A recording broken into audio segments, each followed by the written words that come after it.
여러 번 말씀드려서 잘 아시겠지만 본문의 위치를 먼저 파악할 필요가 있는데요. 요한복음 1장이 서론이라고 말씀을 드렸고요. 2장부터 11장까지 7가지의 기적이 나오고요. 12장에 예루살렘 입성하셔서 13장부터 16장까지 다락방 광화를 하십니다. 13장에 세족 사건이 있죠. 17장에 중보기도를 하시고요. 대제사장적 중보기도를 하시고 18, 19 이 두 장이 예수님의 순환이고요. 20장이 부활이고 21장이 부록으로 사명이라고 했어요. 여기 부활과 결론이 있습니다. 그리고 21장이 부록인데 사명의 베드로에게 주신, 다시 말하면 교회에게 주신 사명. 그런데 지금 저희는 이 18, 19장에 있는 이 순환 이 부분에 지금 와 있고요.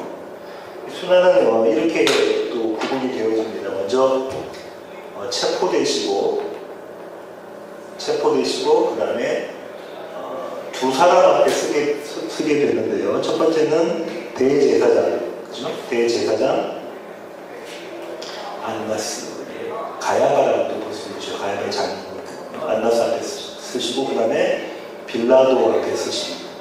그렇게 해서 두 번의 신문을 받으시고 빌라도 앞에 쓰셔서 신문을 받으시고 그 다음에 예수님의 순환이죠. 그 다음에 십자가, 처형이 있습니다. 요 가운데 지금 저희는 첫 번째 거, 빌라도 앞에서 신문 받으시는 이 위치에 지금 있는 겁니다. 이 본문이 위치하는 위치가 여기고요. 배경을 좀 설명을 드리자면 이렇습니다. 등장인물들이 나오는데 누구누구가 나옵니까? 예수님이 나오고, 그죠? 예수님이 나오고, 그 다음에 아마도 대제사장들, 바리새인, 서기관 이런 사람들이 A그룹에서 유대 사람들로 나오겠죠. 유대 사람들. 그 다음에 여기는 안 나오지만 헤롯 왕이 등장합니다. 다른 복음서에는 헤롯 왕, 사두개인들도 여기에 속할 수 있겠죠. 그 다음에 로마 총독부, 로마 총독부 빌라도 대표, 이런 사람들이 이렇게 나옵니다. 어떤 관계가 있냐면 로마 총독부, 헤롯 왕, 대제사장, 여기가 다 관계가 친밀한 관계가 아니에요. 친밀한 관계가 아닙니다. 이 사람들은 이 사람을 서로 이렇게 막 적대시하고, 이렇게 다시 다 적대시하고, 로마 총독부는 대제사장들과 헤롯 왕을 또 적대시하고 서로. 근데 이제 물론 사실상은 대제사장들과 바리새인들도 서로는 이렇게 좋은 관계가 아니죠. 그때 당시에 대제사장들은 돈을 탐하는 자들이기 때문에 그렇습니다. 이런 관계 속에서 지금 오늘 본문이 주어진 것입니다. 여러분이 보시면 아실 거예요. A그룹인 유대인들, 사실상 유대인의 지도층이라고 볼 수가 있는데요. 그 다음에 B그룹인 로마 총독부, 빌라도와의 사실상은 내가 책임 안 지려고 하는, 예수의 처형에 대해서 책임 안 지려고 하는 공방이 오고 가는 장면이 나와요. 이게 7번 나옵니다. 7번. 아웃이라고 이야기해요. 이렇게 해가지고 7번이나 이게 7번이 나오는 그 사이에서의 박과 안이 이야기하고 있는 것들이 있어요. 그렇게 7번이 왔다 갔다, 그러니까 무언가 뜨거운 거를 잡고 건네지고 나 안 할래, 너 해라, 나 안 할래, 너 해라, 이런 장면과 같다고 보시면 되겠습니다. 이런 전제를 가지고 오늘 본문을 한번 보도록 하겠습니다. 저는 지금 이 사건이 펼쳐진 것이 법정이에요. 법정이라고 보시면 돼요.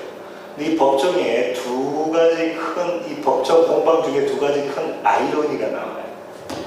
첫 번째 아이러니가 뭐냐면, 첫 번째 아이러니가 법에 관한 겁니다. 법에 관한. 제가 설명을 드릴게요. 28절 한번 보시겠습니다. 그들이 예수를 가야베에서 관정으로 끌고 가니 새벽이라 그들은 더럽힘을 받지 아니하고 유월절 잔치를 먹고자 하여 관정에 들어가지 아니하더라. 법에 관련된 건데, 이들이 관정, 그러니까 빌라도가 살고 그 통치하는 거기죠. 관정에 안 들어가요. 왜 안 들어가냐면 이 법을 준수하기 위한 거예요. 법을 준수하기 위한 거. 관정에 안 들어가는 게. 이 법이 뭐냐면 장로들의 유전이에요. 장로들의 유전.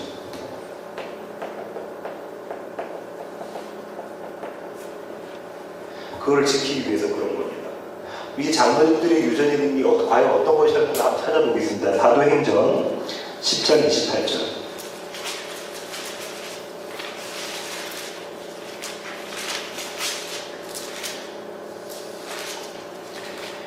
이르되 유대인으로서 이방인과 교제하며 가까이 하는 것이 미법인 줄은 너희도 알거니와.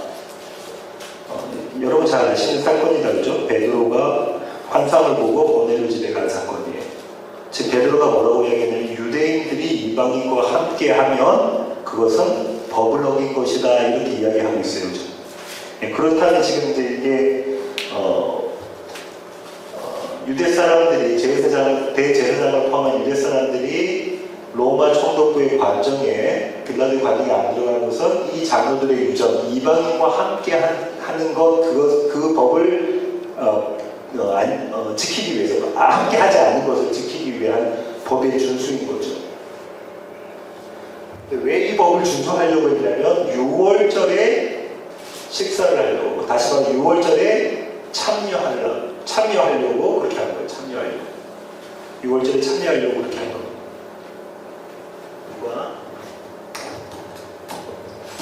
대제사장, 바리새인, 서기관 마찬가지겠죠. 각기 따로따로 모든 사람들이 이제 한편이 돼서 예수님과 이 적의 관계에 있는 그런 모습입니다. 여기서 한 번 더 우리가 생각해봐야 될 것은 6월절이라는 것이 어떤 거냐면, 6월절이라는 것은 애굽에서 출애굽한 사건의 발단이 되는 거예요. 사실상 절정에 해당되면서, 그죠? 발단이 되는 거예요. 절정에 해당되는 거예요. 9가지 애굽에 내린 9가지 재앙 중에 바로는 마음이 강팍해서 다 노라고 선언하지만, 마지막 10번째 재앙이 뭐냐면 애굽에 있는 첫 소생을 모두 다 죽이는 거였습니다. 그런데 거기서 죽지 않고 살아나는 사람들인데, 그 사람들은 어린 양의 피를 문설주에 바른 유대인들이었어요. 하나님의 백성들. 그들만 이 애굽에서 끄집어낸 사건이란 말이죠. 그게 6월절이에요. 어린 양의 피로 얻은 구원을 의미하는 것이 6월절 사건입니다. 이 6월절에 참여하려고 관정에 안 들어가서 법을 지키고 있는 모습으로 그림이 그려져 있어요. 유명한 친학자 D.A. 칼슨이 이렇게 이야기합니다. 이 유대인들은 참 6월절을 참여 못하는 자다. 참 6월절의 어린 양이신 예수님을 죽인 자다. 다시 말하면 살인자다, 이렇게 이야기해요. 맞는 말이죠. 이 아이러니잖아요. 그들이 법을 지켜서 6월절에 참여하려고 했는데, 사실은 그 6월절에 참여하지 못하는 자로 남는 모습, 이 모습이 그려져 있습니다. 여기서 우리가 생각해야 될 것은 어떤 거냐면, 이들이 지금 열심을 가지고 하고 있어요. 열심을 가지고. 종교적인 열심을 가지고 내가 하나님의 일을 한다라고 생각하고 있는데, 사실상 그것이 하나님의 일이 아닌 하나님의 일과는 정반대된 일을 하고 있는 모습인 것입니다. 그러니까 아이러니죠.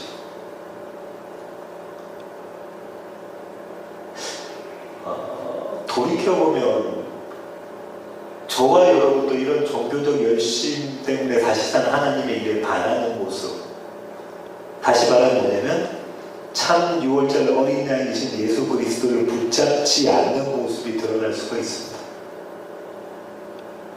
우리의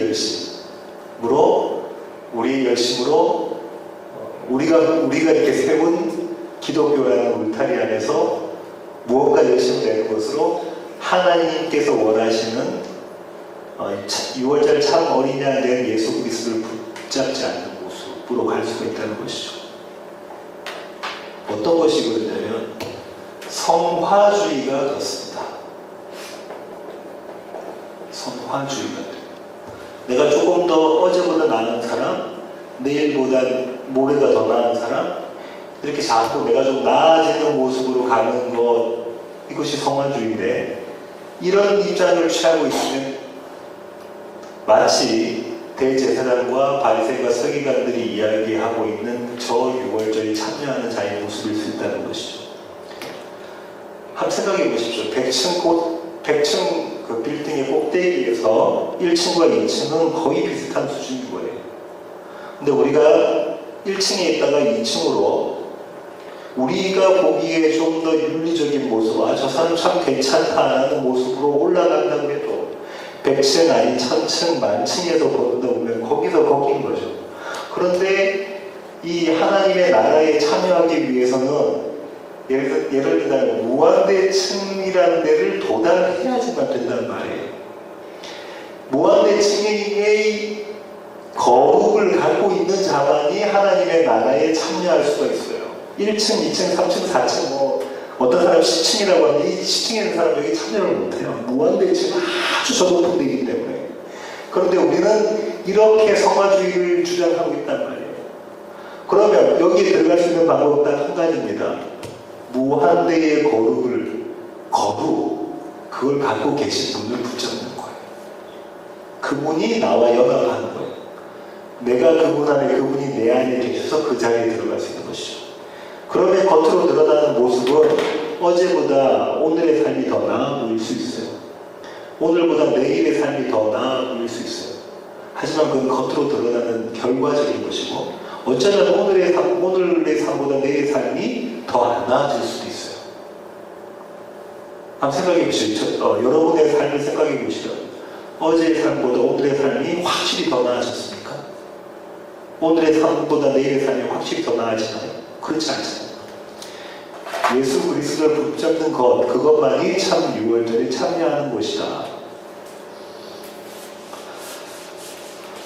여기까지 딱 설명을 하고 나서 그 다음에 또 재미난 이야기가 있습니다. 이게 뭐냐면 요렇게 해서 이 첫 번째 아이러니, 법에 대한 아이러니를 통해서 이스라엘, 유대가 가졌던, 유대 사람들, 이스라엘이 가졌던 자기 확장의 모습이 여기서 드러난 거잖아요. 그렇죠? 왜냐하면 누군가는 6월절에 참여하기 위해서는 정결해야 되고, 다시 말하면 정의해야 되고, 부정하면 안 되고, 나는 관정에 안 들어갔어 라는 게 바로 표가 납니다. 그죠? 나는 관정에 안 들어갔어. 너는 관정에 들어갔네? 나는 안식일 지켰어. 너는 안식일 안 지켰네? 그렇죠? 바로 표가 나는 이걸 가지고 뭘 합니까? 나는 거룩하고 너는 거룩하지 못해. 나는 너보다 좀 더 우위에 있어. 판단을 하는, 선악을 판단하는 모습으로, 다시 말하면 종교적인 자기 확장을 하는 모습으로 간다는 거죠. 이건 아니다 라고 주님께서 말씀을 통해서, 요한의 말씀을 통해서 말씀하고 계십니다. 이 이야기와 더불어서 중요한 것이 뭐냐면, 이 모든 것이 하나님의 작정 가운데 이루어졌다는 거예요. 하나님의 작정 가운데 이루어졌다. 31절 한번 보시겠습니다. 빌라도가 이르되 너희가 그를 데려다가 너희 법대로 재판하라. 유대인들이 이르되 우리에게는 사람을 죽이는 권한이 없나이다. 빌라도가 뭐라고 말하죠? 빌라도가 너희 너희 법대로 해. 너희 법대로. 너희가 그렇게 법 좋아하는 사람들이니까 이제 너희 법대로 해. 그러니까 유대 사람들이 뭐라고 합니까? 예, 우리도 법이 있는데 이 법은 사람 죽이는 법은 없어요. 법은 없다라고 얘기합니다. 근데 사실상 사람 죽이는 법이 있죠.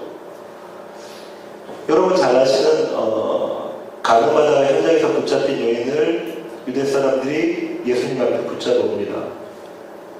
그런데 그들이 하려고 했던 모습, 일이 뭐냐면 돌을 들어 이 여자를 죽이려고 했어요. 거기까지는 죽이기 전까지 단계이지만 죽인 사건도 있습니다. 그죠? 누구를 스데반 집사는 돌로 때려서 죽였어요. 죽일 수 있단 말이에요.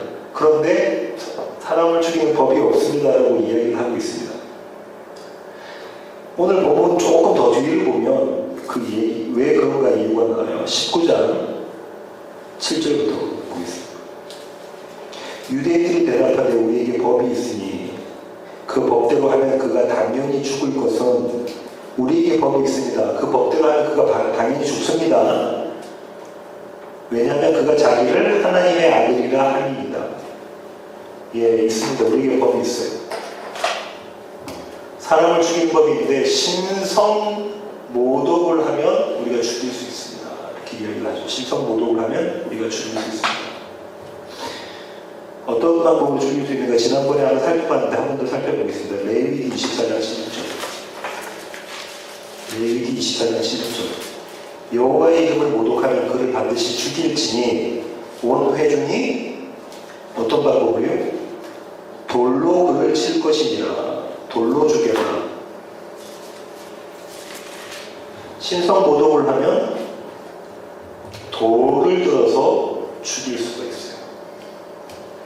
그런데 이것이 이 A그룹 대제사장과 바리새인과 서기관에는 부담으로 작용을 합니다. 왜냐하면 만약에 예수님을 나사렛 예수를 돌을 들어서 죽이면 그를 따르는 군중들이 있었는데 그 정치적인 종교적인 부담을 본인들이 다 지어야 돼요. 그렇잖아요. 그래서 누구의 손을 빌어서 죽이고자 했냐면 로마의 손을 빌어서 죽이고자 합니다. 로마에는 십자가 처형이라는 게 있어요. 이 십자가가 나무지요. 나무. 그런데 구약에는 말씀이 있잖아요. 나무에 매달려 죽은 자는 하나님으로부터 저주를 받는 자다라는 말씀이 있습니다. 신명기 21장 23절. 그 시체를 나무 위에 밤새도록 두지 말고 그날의 장사함에 내 하나님 여호와께서 내게 기업으로 주시는 땅을 더럽히지 말라. 나무 위에 달린 자는 하나님께 저주를 받았음이니라. 지금 이 A그룹이 대제사장과 바리새인과 서기관이 생각하는 것은 예수가 하나님의 저주를 받아서 죽었다는 것을 이제 드러내기 위한 것이죠. 이걸 바울이 또 갈라디아서에서 이야기하고 있습니다. 갈라디아서 3장 13절. 그리스도께서 우리를 위하여 저주를 받은 바 되사 율법의 저주에서 우리를 속량하셨으니 기록된 바 나무에 달린 자마다 저주 아래 있는 자라 하였습니다. 바울이 신명기 21장 23절 조금 전에 저와 읽으셨던 그 말씀을 그대로 가지고 와서 저주를 받아서 죽은 자의 모습을 가지고 오고 있죠. 예, 그렇습니다. 나무에 달린 자는 저주를 누구의? 하나님의 저주를 받아서 죽은 자예요. 분명히 그래요. 그런데 지금 A그룹인 대제사장과 바리새인과 서기관들은 자기들의 정치적 종교적 부담을 덜기 위해서 돌로 신성모독을 범한, 자기들은 판단 그렇게 한 거잖아요. 신성모독을 범한 예수님을 돌로 쳐 죽이지 않고 로마의 손을 힘입어서 나무에 달려 죽게 합니다.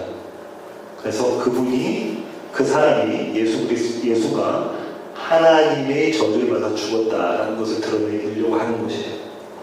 그런데 아이러니컬하게도 예수님은 하나님의 저주를 받아서 죽은 자예요. 바울이 그렇게 이야기를 하고 있잖아요. 예수님은 하나님의 저주를 받아서 죽은 자예요. 그런데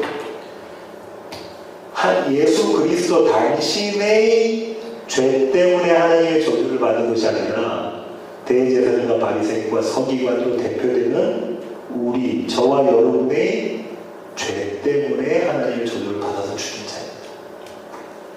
이 그림이 여기에 숨겨져 있습니다. 여기서 우리 6월절을 다시 한번 돌아가 보겠습니다. 출애굽기의 대표적인 사건이 6월절과 홍해 사건이에요. 그죠? 홍해를 건너는 도해 사건이에요. 6월절 사건과 홍해 사건. 출애굽의 첫 글자는 히브리의 첫 글자가 뭐라고 그랬었죠? 창세기 신약 강좌 때. 그들의 이름은 하면서 이스라엘 족속들의 이름들이 쭉 나옵니다. 그죠? 그들의 이름은 어떠죠?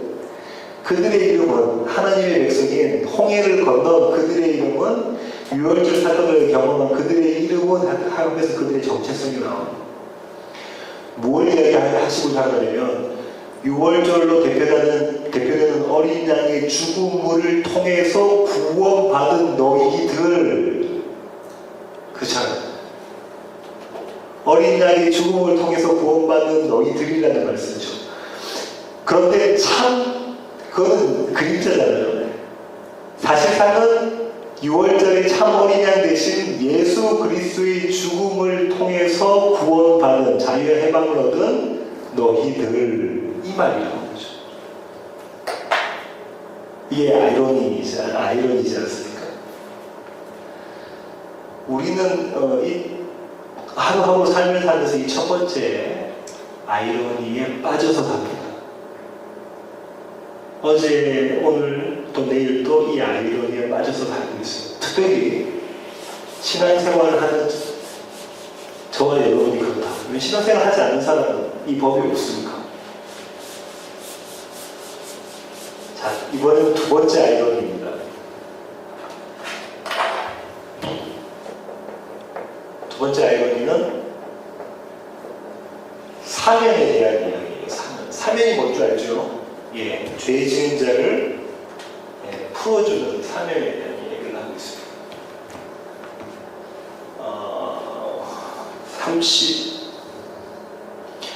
39절 볼까요? 6월절에는 내가 너에게 한 사람을 놓아주는 전례가 있으니, 6월절에 전례가 있는데 어떤 전례가 있냐면 한 명을 사면해주는 전례가 있어요. 왜 그럴까요? 6월절이 갖고 있는 의미 때문에 그렇습니다. 6월절이 갖고 있는 의미가 뭐죠? 해방, 자유, 이런 거란 말이죠. 그래서 한 명을 사면해주는 그 전례가 있어요. 그런데 로마 총독이었던, 이스라엘 총독이었던 빌라도가 한 명을 사면해줄 수 있는데 거기에 사면해서는 안 되는 사람의 조건이 있어요. 그게 뭐겠습니까? 로마에 반하는 사람은 안 돼요. 반역죄, 로마 정부에 반역을 하거나 반정권적인 그런 사람은 사면해주면 안 된단 말이에요. 그런데 어떤 사람이 사면해주는가 나중에 보십시오. 사면의 후보로 등장한 사람이 두 명이 있습니다. 한 명은 유대인의 왕이라고 이름 붙여진 예수, 나사렛 예수가 있고요. 또 한 명은 강도라고 이름 붙여진 바나바가 있어요. 그런데 빌라도는 아까 앞서 말씀드린 것처럼 이것이 이런 모든 그 상황들이 종교적인 질투나 시기나 다툼에서 생겼다고 판단을 하고 있고, 또 후에 이거보다 조금 더 뒤에 법정 그 공방 뒤에 있는 사건을 다른 복음서에서 보면 아내가 꿈을 꿔요. 그래서 이 사람을 풀어주라는 쪽으로 이야기를 한단 말이에요. 그러니까 사실상은 빌라도는 유대인의 왕인 예수님을 풀어주고 싶은 자였어요. 그래서 이 예수님한테는 뭐라고 선언하냐면 죄 없음을 선언해버려요.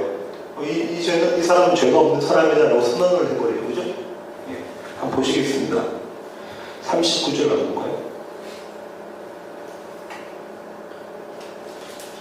38절이에요. 빌라도가 이르되 진리가 무엇이냐 하더라. 이 말을 하고 다시 유대인들에게 나가서 이르되 나는 그에게서 아무 죄도 찾지 못하노라. 죄 없음을 빌라도가 선포를 해요.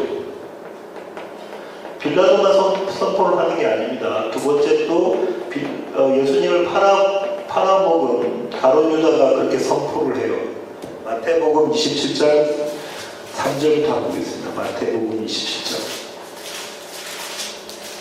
3절. 그때 예수를 팔 유다가 그의 정죄됨을 보고 스스로 뉘우쳐 그 은 30을, 이 은 30이라는 것의 개념은 아셔야 됩니다. 그게 뭐냐면 종들이 남종이나 여종이나 동물 같은 데 이렇게 동물들이 남종 여종을 받아가지고 소 같은 게 받아가 죽으면 몸값이 30년이에요. 은 30년.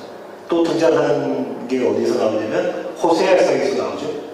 호세아서에서 은 15냥, 15냥과 볼에 한 호멜 반이 15냥, 그 30냥입니다. 대제사장들과 장로들에게 도로 갖다 주며 이르되, 유다가 뭐라고 합니까? 내가 무죄한 피를 팔고 내가 죄 없는 사람을 고발했다. 그 사람은 죄가 없는 사람이야 라고 고발한 사람이 가룟 유다가 죄 없음을 이야기를 합니다. 빌라도도 그렇고 가룟 유다도 그렇고 그렇게 이야기해요. 예수님이 죽고 나시고 난 다음에 돌아가시는 그 상황 가운데 있었던 로마 백부장이 또 그렇게 이야기를 하죠. 이 사람이 의인이었다라는 이야기를 하죠. 죄 없어요. 한 사람은 사면 대상 중에 한 사람은 유대인의 왕 나사렛 예수는 죄 없음이 인정된 자입니다. 그럼 다른 후보자는 어떤가 볼게요. 강도라고 불리는 바나바예요. 이 바나바에 대해서 좀 더 살펴보기를 원하는데요. 마가복음 15장 7절 보면은 자세히 나와 있습니다. 마가복음 15장 7절. 밀란을 꾸미고 그 밀란 중에 살인하고 체포된 자 중에 바라바라 하는 자가 있는지라. 이 바라바는 어떤 자라고요? 바라바는 밀란을 꾸민 자예요. 밀란을 꾸민 자. 꾸미고 살인한 자. 여기서 조금 더 설명을 드릴게요. 아까 제가 배경에서 설명을 안 드린 한 파가 더 있는데 그 파가 열심당원입니다. 이 열심당원들은 어떤 자들이냐면 민족적 이스라엘 해방을 위해서 무력을 사용했던 자예요. 그러니까 쿠데타 같은 것을 일으키려고 했던 자들, 그리고 전쟁을 하고 테러리스트 같은 방법으로 전쟁을 해서 민족적 이스라엘을 회복시키자라고 주장하는 자들이에요.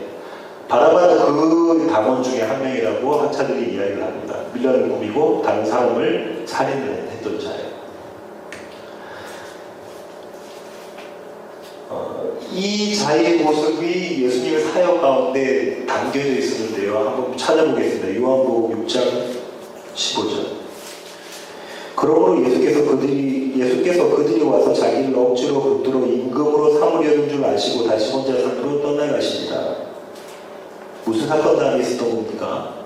500여 사건 다음에 예수님이 떡 5개랑 물고기 2마리 가지고 3,000명 넘는 사람들을 먹이시고 이런 대단한 기적을 해가시고 능력이 있는 이분을 나는 왕으로 삼아야 되겠다. 민족적인 왕으로 삼아야 되겠다. 그래서 임금으로 삼으려고 했던 그런 자들의 모습을 이 바라바의 모습 가운데 담겨져 있죠. 사도행전으로 가서 누가는 이 바라바를 어떻게 해석했는가 보겠습니다. 사도행전 3장 14절.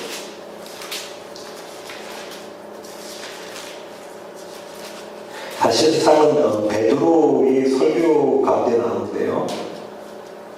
너희가 거룩하고 의로운 일을 거부하고 죄 없는 예수 그리스도를 거부하고 도리어 살인한 사람을 놓아주기를 구하여 이 바나바를 강도의 바나바, 밀란을 꾸미고 살인한 자인 이 바나바를 놓아주기를 구하였다. 이렇게 이야기를 하고 있습니다. 바나바는 이런 배경을 가진 사람이에요. 그런데 그들이 원했던 자들은 누구냐 하면 40절을 보세요. 그들이 또 소리질러 이르되 이 사람이 아니라 예수가 아니라 바라바를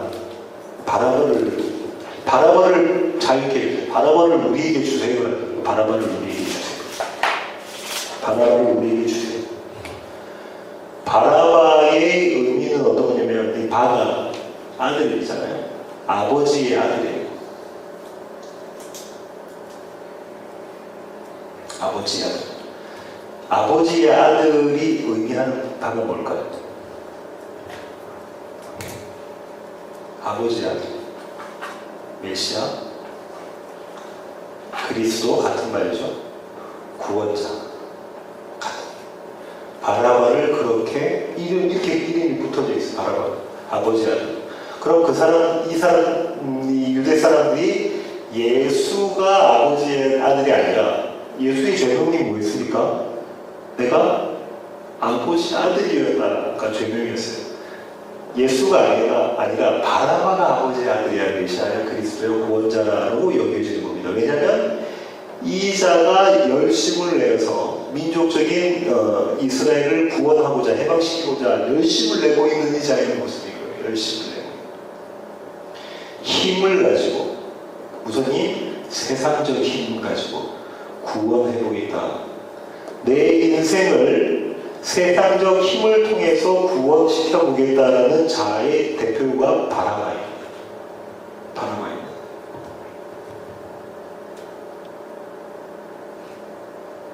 그런데 이런 오해가 구약에도 나왔어요. 언제 나왔냐면 출애굽 때 모세가 시내산에 올라가서 하나님의 명령을 받으려고 하는 그때에 밑에 있던 이스라엘 백성들이 했던 행위가 뭐죠? 귀걸이를 앞에서 귀걸이라는 의미를 설명을 드렸습니다. 내가 이제 당신에게 복종하겠습니다라는 귀걸이 앞에서 황금 송아지 말이에요. 그리고 이 황금 송아지를 가지고 그냥 애굽의 신 이렇게 얘기하는 게 아니고 누구라고 그러죠? 여호와다.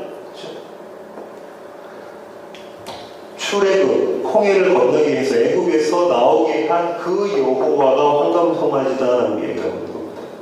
왜 그렇게 했냐면 금이 뭐예요? 황금이 힘입니다. 힘. 애굽에서는 농경 사회였기 때문에 농사 지을 때 소가 반드시 필요했어요. 힘으로 상징되는 거예요. 그래서 신으로 섬겼던 거예요. 애굽에서 섬겼던 거예요. 소를 신으로.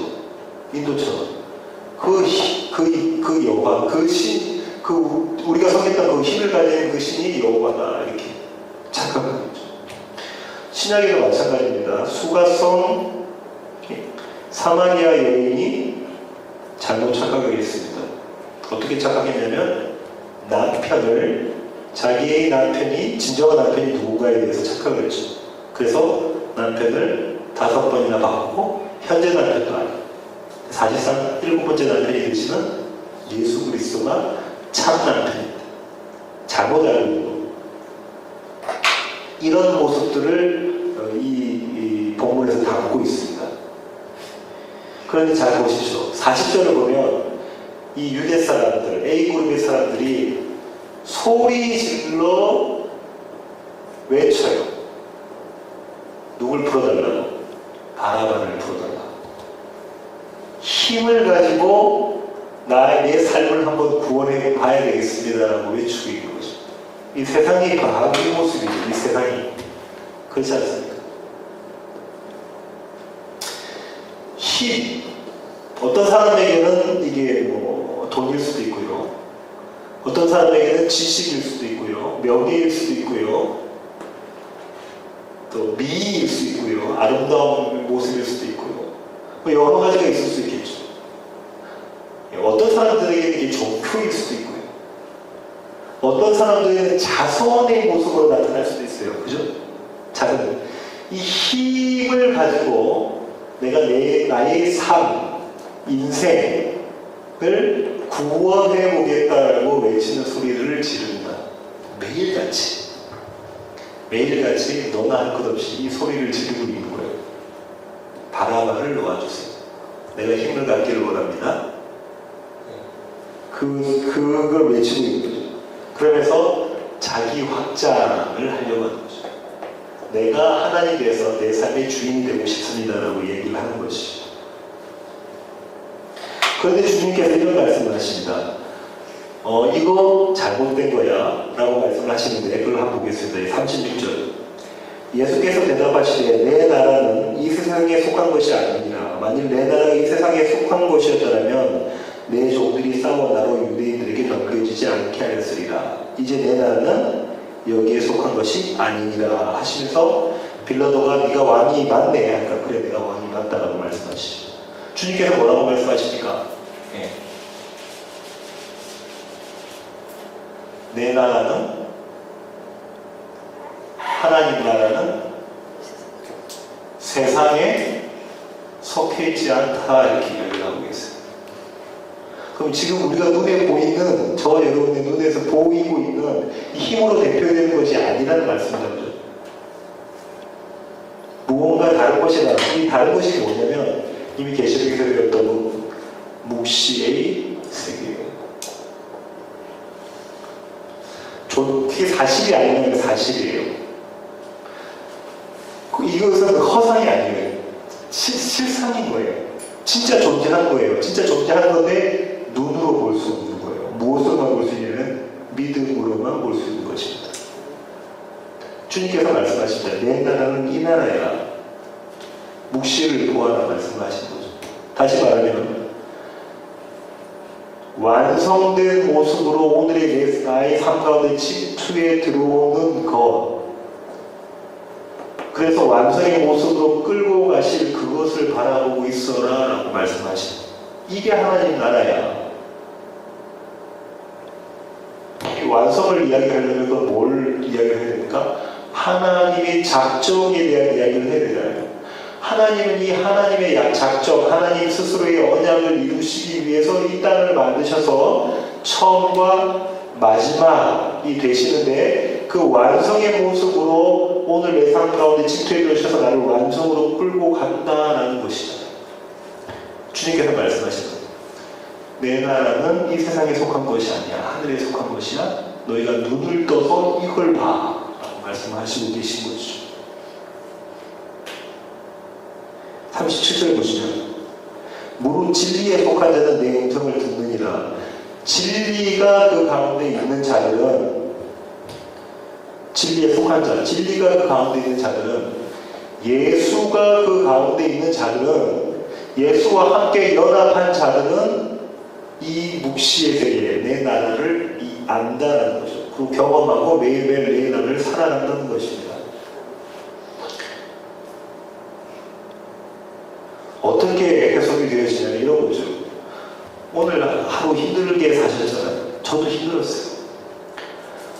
저는 이 상황에서 벗어나고 싶고 설교를 준비하는 시간이 충분했으면 좋겠고 경제적인 것, 또 여러 가지 목회적인 것, 여러 가지 힘든 이 상황 가운데 이 상황이 보여지는 게 뭐냐면 눈으로 보이는 세상이에요.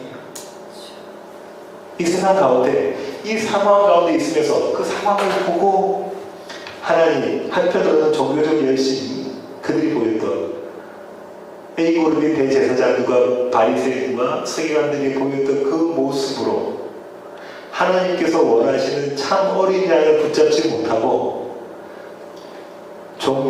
기독교라는 종교라는 울타리 안에 있는 그 거짓 어린 양을 붙잡고 있으면서 내가 열심을 내고 있는 모습, 이거나 또 한편으로는 바라바를 하나님의 아들로, 참 하나님의 아들이신 예수님이 아니라 바라바를 하나님의 아들로 생각하면서 바라바처럼 힘을 가지고 이 세상에서 내가 원하는 것들을 취하고자 하는 것. 그게 때로 어떨 때는 경제적인 부일 수도 있고 어떨 때는 목회적인 성공일 수도 있고 그렇지 않습니다. 차이가 있다는 분입니다. 큰 차이와 작은 차이, 이렇게 차이가 있다는 분이지 매일의 우리의 삶 가운데, 저와 여러분의 삶 가운데 이 갈등 가운데 계시지 않나요? 저도 그렇습니다. 오늘도 너무 힘들었거든요. 5시 한 반쯤 돼야 이게 다 정리가 됐어요. 이런 것으로 그러니까 얼마나 힘이 있겠어요. 초조하고 기자는. 그럴 때 생각되어지는 것이 다 뭐냐면 하나님께서 예수 그리스도 한 분만으로 만족하고 너와 함께 영원한 여담 가운데 사랑으로 너와 함께 교제하는 그 완성의 자리로 끌고 가시는 도구로 사용하시는 모든 것이 이것이 그 도구 때문에 힘들어하고 믿음이 없어지고 이거 좀 벗어나게 해주세요. 하나님께서 하시는 일이죠. 하나님께서 완성의 자리로 끌고 가시는 일인데 이 완성의 자리에서 이 자리에서 벗어나게 해주세요를 기도하고 있는 모습은 아닌지 저는 그랬습니다. 오늘 본문을 이렇게 묵상하고 연구하면서 그래서 저에게 은혜가 됩니다. 하나님 저는 이렇게 어쩔 수 없는 사람이에요. 주님께서 저를 붙잡고 끌고 가지 않으시면 계속해서 이 대제사장과 유대인들이 이야기했던 것처럼 거짓 어린이와 바라바를 쉴 새 없이 외치는 자군요. 이걸 깨달았습니다. 바라게 우리 세워지는 교회 성도 여러분, 참 6월절에 참 어린이날 되시는 예수 그리스도를 붙잡는 저와 여러분이 되기를 원합니다. 소리 질러 외쳐 부를 것은 바라바가 아니라 예수. 저와 여러분 삶 가운데 이 예수가 소리 높여 불려져야 되고 외쳐져야 됩니다. 그런 삶을 살아가시는 세워지는 교회 모든 교회 가족이 되기를 원합니다. 기도하시겠습니다. 하나님 그렇습니다. 힘들고 지친 삶을 살아가면서 여전히 이 세상의 것들을 원하고 바라바를 외치는 저희들의 모습입니다. 그래서 나로서는 도저히 어쩔 수 없음을 깨닫게 하시고 선하신 그리고 거룩하신 또 의가 되시는 예수 그리스도를 붙잡게 하신 주님 감사합니다. 아니 오히려 저희가 주님을 붙잡고 가는 것이 아니라 주님께서 저희 가운데 계셔서 장막을 치시고 그 완성의 모습으로 끌고 가고 계신 것을 깨닫게 하시는 주님 감사합니다. 주님 한순간도 주님께서 그 손을 놓지 않으시기를 원합니다. 그래서 마지막 날 주님 오시는 그날 마라나타라고 외칠 수 있는 우리 교회 가족이 될 수 있도록 주님 저희들을 붙잡아 주시옵소서. 이제는 우리 주 예수 그리스도의 놀라우신 구원의 능력과 장세전에 우리를 향한 구원의 계획을 갖고 계셨던 한나답지 한없는 사랑과 은혜와 우리 안에 내주하셔서 날마다 우리의 삶 가운데 바라바가 아니라 예수입니다를 고백하게 하시는 성령님의 충만하심 이제 주님의 머릿속에 세워지는 위에 모든 가족들과 출타한 가족들 머리머리 위에 이제로부터 영원토록 함께 하시기를 예수 그리스도의 귀하신 이름으로 간절히 축원하옵나이다.